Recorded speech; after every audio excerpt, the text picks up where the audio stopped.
You have started this thing 1,000 times inside your head, and in the real world you have never started it once. The email is written and rewritten in your mind, every sentence weighed, every reaction predicted, and it still sits unsent. The conversation has been rehearsed in the shower, in the car, at 2 in the morning, while the ceiling stares back at you. You know exactly what you will say and exactly what they will say back, and you have run it so many times that it almost feels finished. But nothing has happened. Nobody has been spoken to. Nothing has been sent. And then there is the quiet verdict you deliver to yourself when the lights are off, that you are lazy, that you lack discipline, that everyone else simply does the thing while you sit and spin. You watch people who think less and act more, and you assume their lives are working because they are somehow stronger than you. You have decided that the gap between your intentions and your actions is a flaw in your character. It is not.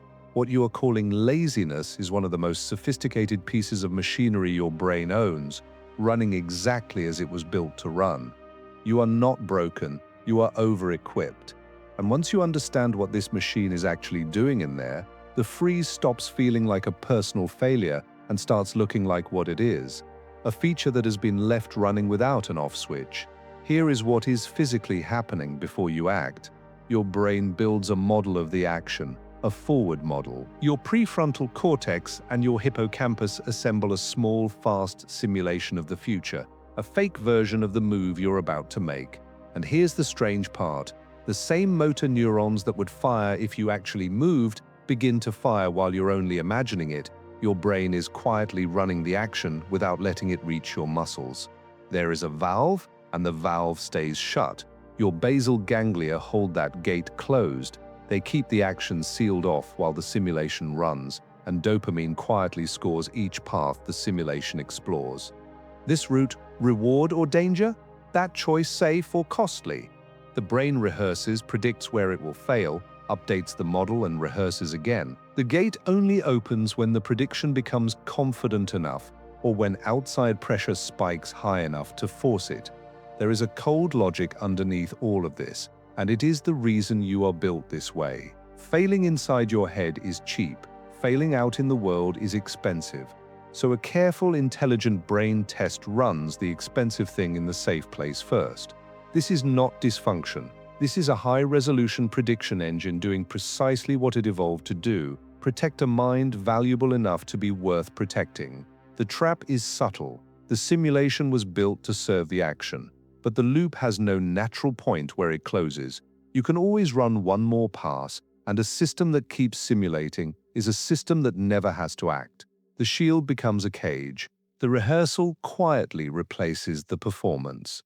Picture the whole thing as a rig with two zones. On the left stands a simulation pod, a sealed glass chamber, like a wind tunnel for the mind. Inside it, ghost runs play out. Translucent copies of you step forward and act out one possible future, and the walls light up with branching streamlines, the way air bends and flows over a model wing. Some lines glow red, where the path ends in failure. Some glow blue, where it ends in success. The pod is safe. The pod is infinite. You can run it forever, and nothing real can ever touch you inside it. On the right stands a single door, one solid threshold between you and the real world. Unlike the pod, the door is risky and the door is final. Once you walk through it, the outcome is no longer a simulation. The whole tension of your life lives in the narrow gap between that pod and that door. Now, watch what actually happens. A gray figure beside you, call it the engine of your mind, pulls a lever, and a translucent ghost of you spawns inside the pod.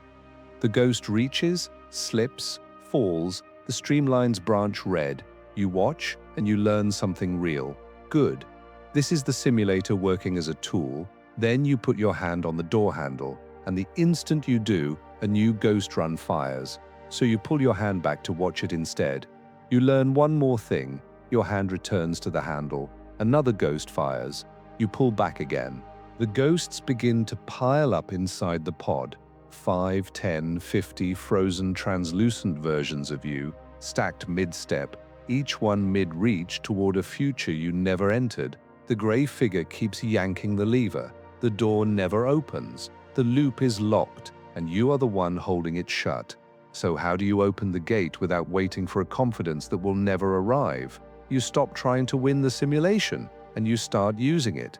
First, understand that the gate is waiting for one of two signals: enough certainty or enough outside pressure. Certainty is the trap, because the loop is designed never to deliver it, so you supply the pressure yourself. You give the action a deadline that exists outside your head, a time, a date, a person who is now expecting it. The brain that will not move for comfort will move for a spiking external stake. You are not forcing courage. You are installing the pressure the gate is built to respond to. Second, choose one ghost.